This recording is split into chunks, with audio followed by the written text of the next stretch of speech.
Hello everyone, welcome back to my channel. आज हम बात करेंगे प्रेगनेंसी में होने वाली इचिंग के बारे में कि ये इचिंग क्यों होती है, ये खुजली क्यों होती है, इसकी क्या वजह होती है और अगर किसी को ये इचिंग है तो उसको क्या करना चाहिए। नॉर्मली क्या होता है कि हमारे पास जब पेशेंट आती है तो उसमें से 50% की कंप्लेन होती है कि मुझे बॉडी में इचिंग है, यानी कि ये एक बहुत कॉमन प्रॉब्लम है जो प्रेगनेंसी में हमें देखने को मिलती है। कभी कभी क्या होता है कि लेडीज जो होती हैं उनको रात को सोने में भी बहुत ज्यादा प्रॉब्लम होती है, वो एग्जॉस्टेड फील करती हैं, थका हुआ फील करती हैं। क्यों? सिर्फ एक छोटी सी वजह से कि उनको इचिंग हो रही थी इसलिए उनकी नींद पूरी नहीं हो पाई। ये क्या है? कॉमन सी बात है, बहुत ज्यादा कॉमन है, इसमें ज्यादा कोई घबराने वाली बात नहीं है क्योंकि ये ज्यादातर सभी फीमेल्स को होती है।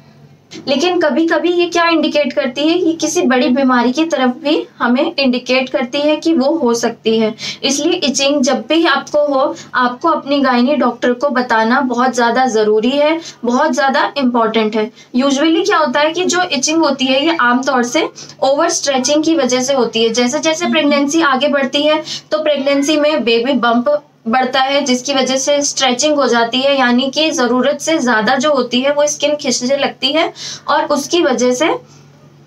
इचिंग वहां पर हमें महसूस होने लगती है, या फिर स्ट्रेच मार्क्स आने लगते हैं, या फिर क्या होता है जो वस्कुलैरिटी होती है वो बहुत ज्यादा बढ़ जाती है जो कि इचिंग का एक कॉज बनते हैं, इचिंग की एक वजह बनते हैं। लेकिन अगर यही इचिंग आपको रेगुलरली है, बहुत ज्यादा है, कंटिन्यूअस है, तो ये क्या होती है, ये हमें किस तरफ इशारा करती है? एक कंडीशन बोलते हैं हम मेडिकल में ऑब्स्टेट्रिक कोलेस्टेसिस, यानी कि जिसको हम इंट्राहेपेटिक कोलेस्टेसिस भी बोलते हैं, जिसमें क्या होता है कि जो लिवर के एंजाइम होते हैं वो गॉल ब्लैडर में आकर इकट्ठा होना शुरू हो जाते हैं, जो कि एक बहुत ज्यादा कॉम्प्लिकेटेड कंडीशन है प्रेगनेंसी में। अगर आपको ये है तो इसमें यूजुअली हम क्या करते हैं, ब्लड टेस्ट कराते हैं जिसमें हम LFT परफॉर्म करते हैं, यानी कि लीवर फंक्शन टेस्ट देखते हैं। और अगर लीवर के फंक्शन में डिटोरिएट हमें रेंजेस मिलती हैं, रेंजेस एबनॉर्मल मिलती हैं, तो उससे हमें पता चलता है कि ये जो कंडीशन है ये इस लेडी को है या नहीं। और अगर उस लेडी को ये कंडीशन होती है तो ये बहुत ज्यादा टेंशन वाली बात है, इसका प्रेगनेंसी में होना कोई अच्छा संकेत नहीं है, तो इसके लिए आपको इसका पता होना बहुत ज्यादा जरूरी है।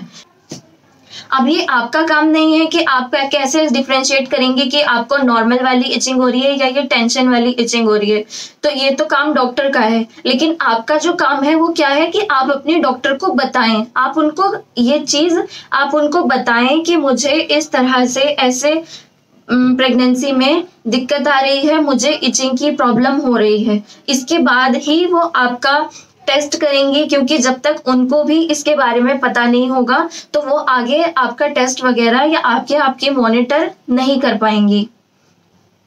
नॉर्मली क्या होता है कि ब्लड टेस्ट करते हैं, ब्लड टेस्ट में LFT हमने करा और अगर उसकी नॉर्मल रिपोर्ट्स आई तो बहुत अच्छी बात है, कोई टेंशन वाली बात नहीं, आपको नॉर्मल खुजली है। लेकिन अगर उसकी रेंजेस में, उसकी रिपोर्ट में थोड़ी सी भी हमें गड़बड़ी दिखाई देती है तो फिर यहाँ पर जो स्टोरी है, जो कहानी है, वो पूरी तरह से चेंज हो जाती है, पूरी तरह आपका सिनेरियो चेंज हो जाएगा और फिर ये घबराने वाली बात हो जाती है। और फिर उस कंडीशन में हम आपको ये नहीं बोलेंगे कि कोई बात नहीं, नॉर्मल इचिंग है, घबराइए मत, टेंशन मत लीजिए, चिंता मत कीजिए, पानी पीजिए। हम उस टाइम पर आपको ये सब चीजें नहीं बोलेंगे, क्योंकि एक बार अगर आपके रिपोर्ट में गड़बड़ी आई तो फिर ये आपके लिए और आपके बेबी के लिए बहुत ज्यादा नुकसानदेह हो सकता है और हमें उस टाइम पर आपके बेबी की केयर बहुत ज्यादा करनी होती है। अब जो है कि नॉर्मल इचिंग में और इस टेंशन वाली इचिंग में हम कैसे डिफरेंशिएट करते हैं, इसमें छोटा सा एक पॉइंट होता है कि जो नॉर्मल इचिंग होती है वो आपको पेट पर और पैरों के आगे की तरफ होती है, लेकिन जो ये टेंशन वाली इचिंग होती है ये ज्यादातर आपको हथेलियों में, यानी कि आपकी पाम्स में और सोल्स में ज्यादा होती है। और क्या होता है, ये नाइट टाइम में, यानी कि सोते वक्त आपको बहुत ज्यादा इचिंग फील होगी, तो इससे आप थोड़ा बहुत अंदाजा लगा सकते हैं कि कौन सी वाली आपको खुजली हो रही है। अब इसमें क्या होता है कि जो बेबी होता है उसमें बहुत ज़्यादा तकलीफ हो सकती है, बेबी को तकलीफ हो सकती है, वो एबनॉर्मल हो सकता है, प्रीटर्म उसकी डिलीवरी हो सकती है, ग्रोथ रिटार्डेशन हो सकती है, या फिर जो गंदा हरा पानी होता है बच्चा वो पी सकता है। और अगर इस पर हम ज़्यादा ध्यान ना दें, हम इसको ऐसे ही छोड़ दें, या आपने अपनी गायनी से डिस्कस ही नहीं करा, हमने लापरवाही कर दी इस चीज़ में, तो क्या होता है ये चीज़ बहुत ज़्यादा बढ़ जाती है, जिसकी वजह से बेबी की वॉम्ब में ही यानी गर्भ में ही डेथ भी हो सकती है। अब ये तो हुई बेबी की बात, लेकिन अगर ये कंडीशन है तो उसका मदर पे क्या क्या इफेक्ट पड़ता है, मदर को क्या क्या चीजें फेस करनी पड़ती हैं कि मदर को जॉन्डिस हो सकता है। अब नॉर्मली अगर आप प्रेग्नेंट नहीं है तो जॉन्डिस कोई ज्यादा बड़ी बीमारी नहीं है, वो ठीक हो सकती है, क्योर हो सकती है, लेकिन प्रेगनेंसी के टाइम पर जॉन्डिस होना बहुत ज्यादा कॉम्प्लिकेटेड है। दूसरा क्या होता है, मदर को पोस्टमार्टम हेमरेज हो सकता है, यानी कि पीपीएच हो सकता है, जिसमें कि डिलीवरी के बाद जो ब्लीडिंग होती है वो बहुत ज्यादा हो जाती है,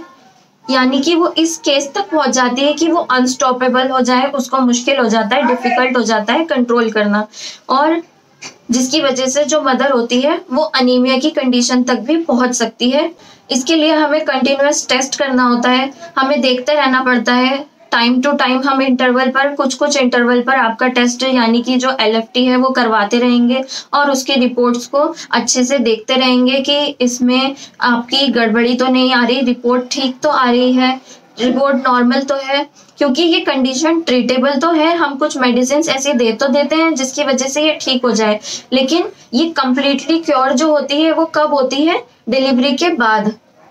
यानी कि जब आपकी डिलीवरी हो जाएगी उसके बाद ही हम इसका प्रॉपर ट्रीटमेंट, कंप्लीट क्योर इसका हम कर सकते हैं। जिसकी वजह से क्या होता है, हमें कभी कभी किसी कंडीशन में बेबी को जल्दी डिलीवर कराना पड़ता है, यानी कि हम जो मदर की ड्यू डेट होती है यानी कि 40 वीक्स या उसकी ड्यू डेट जो भी आ रही होती है, हम तब तक वेट नहीं करते, और जब हमें लगता है कि बेबी स्टेबल है तब हम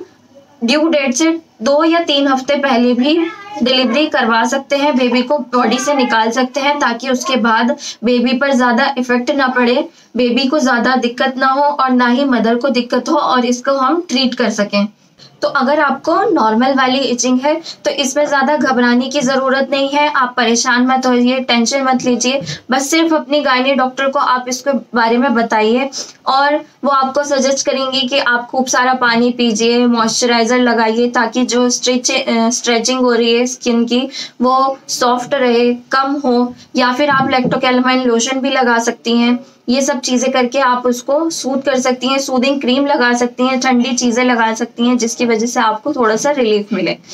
और अगर आपकी इचिंग नॉर्मल वाली नहीं है तो भी आप अपने डॉक्टर को ही बताइए, वो आपको डिफ्रेंशिएट करेंगे कि नॉर्मल इचिंग है या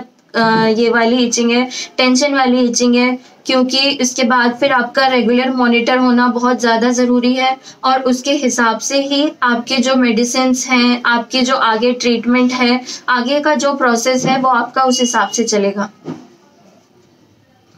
तो आज की वीडियो में इतना ही। प्लीज़ इस वीडियो को अपने फ्रेंड्स एंड फैमिली के साथ शेयर करिएगा, मेरे चैनल को सब्सक्राइब करिएगा और इस वीडियो को लाइक कर दीजिएगा। और अगर आपका कोई डाउट रह गया है, आपके मन में कोई सवाल है, तो आप कमेंट बॉक्स में मुझसे पूछ सकते हैं, अपना सवाल उसमें डाल दीजिएगा, मैं उसमें ज़रूर रिप्लाई करूँगी। Thank you so much for watching.